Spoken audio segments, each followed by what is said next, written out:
This is DRF Race of the Day.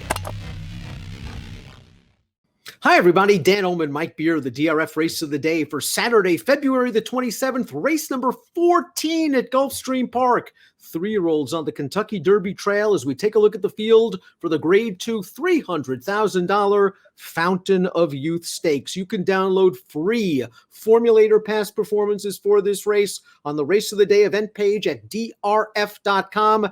Access them, handicap along with us. Shug McGahee's got the favorite, and deservedly so, Mike. The 8 greatest honors sure look good in the Holy Bull. Yeah, he won that Holy Bull, fairly easily, Dan. It doesn't feel like things get that much tougher for him here. Maybe it's a little bit tougher, but I don't think it was, if it is, not by much. He's just a really likable horse who feels like he keeps improving from race to race. The pace of this race looks like it comes from the inside as we take a look at the Timeform US pace projector. Timeform US has Drain the Clock, Prime Factor vying for the lead. Drain the Clock is stretching out to a route of ground for the first time. He ran 2 turns for a short time in the Jean Lafitte at Delta Downs before he lost the rider. He has got to go from the rail, though, right? Yeah, he's going to have to show speed from the rail, and then he's going to have to improve going longer to beat this field. Let's watch the Swale that Drain the Clock won last time out. Every time he's finished a race with a rider, he's 4 for 4. The Swale was a dominant performance for Drain the Clock, who pressed the pace outside, took over in the stretch, and as you see, this is a dominant performance. An 85 Beyer speed figure. He does have to improve a little bit, but he's not too far behind Greatest Honors 89 in the Holy Bull. Speed in the rail and a short stretch at Gulfstream.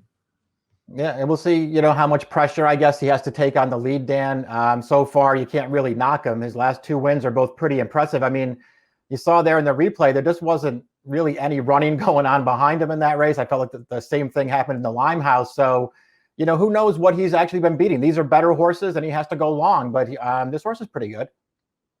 Greatest Honor won the Holy Bull. Prime Factor, the number 2, was the beaten favorite in the Holy Bull. He was favored on the basis of a sharp debut win for Todd Pletcher, albeit at 3/4 of a mile. Now, he stretched out in the Holy Bull. He sat off the lead. He was no match for Greatest Honor. I still think this horse is improving a little bit, and I would expect a better performance here. Yeah, I would too. I think he's going to run better here, and obviously he's going to have to do that. His debut was very good sprinting. He didn't run as well last time. I think Pletcher was on record as saying before that he preferred to run him in an allowance race, but he couldn't get one for him, so they took a shot in the Holy Bull. It didn't work out. I think he's going to run better here. I think he's a much more dangerous horse for Greatest Honor this time. Let's watch the 3, So Subtle, win his one and only dirt start to date. His second lifetime start, Lasix on. So Subtle was dismissed at a big price at 18-1, and he won comfortably. 76 Beyer, he can build on it. Now he's got to go 2 turns against tougher competition.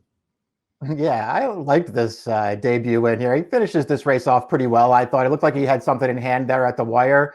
He also looks like he's still figuring things out there. He's still very green through the stretch. I think this horse is okay, a little bit interesting at a big price.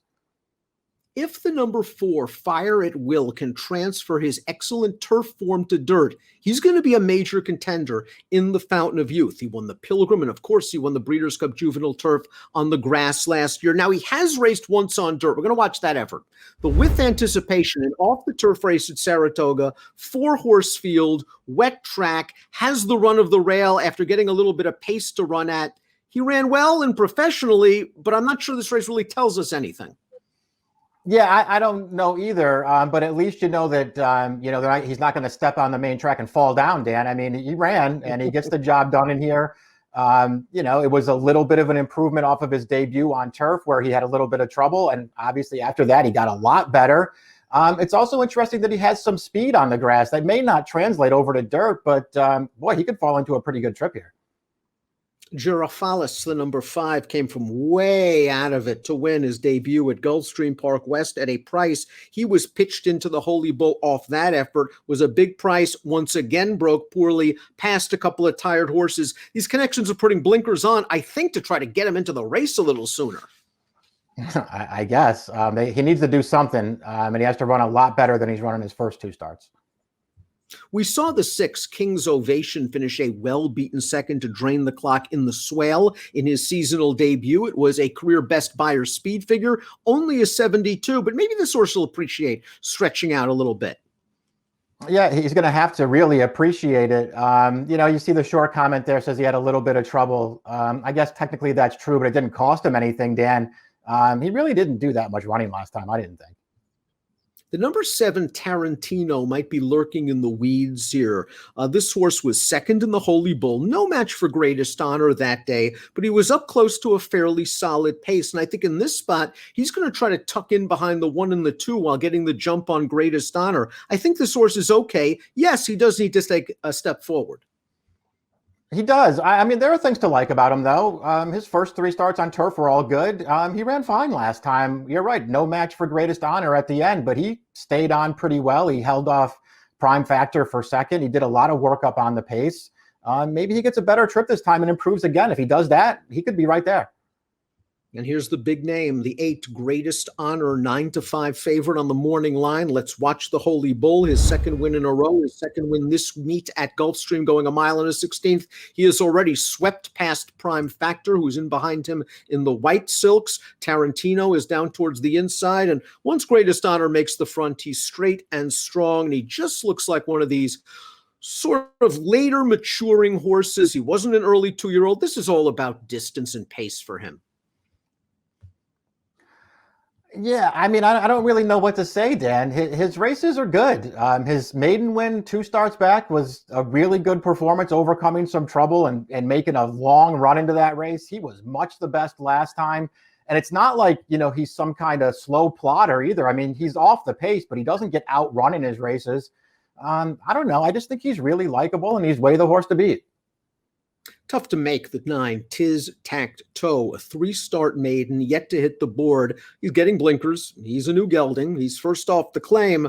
He's also first-time dirt. Yeah, a lot of, really serious questions for him to answer in here. You're going to get paid if you like him, and you're right.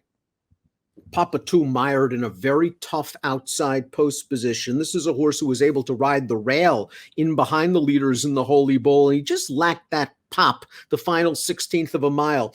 My feeling, and I think you agree with me on this, is that this horse may want a little shorter distance.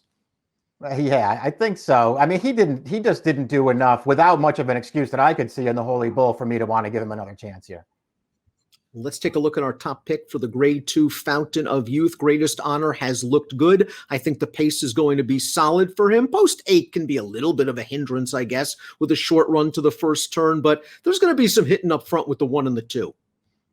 It seems like it. Again, I just think he's way the horse to beat in here. He's going to have to probably get a little better as time goes on, but I have no knocks on this horse right now. I thought about putting Prime Factor on top there and just hoping he runs, better in this race. He's going to have to do that, but I won't be surprised if he does. Nothing very fancy for me. I like basically the 2 favorites.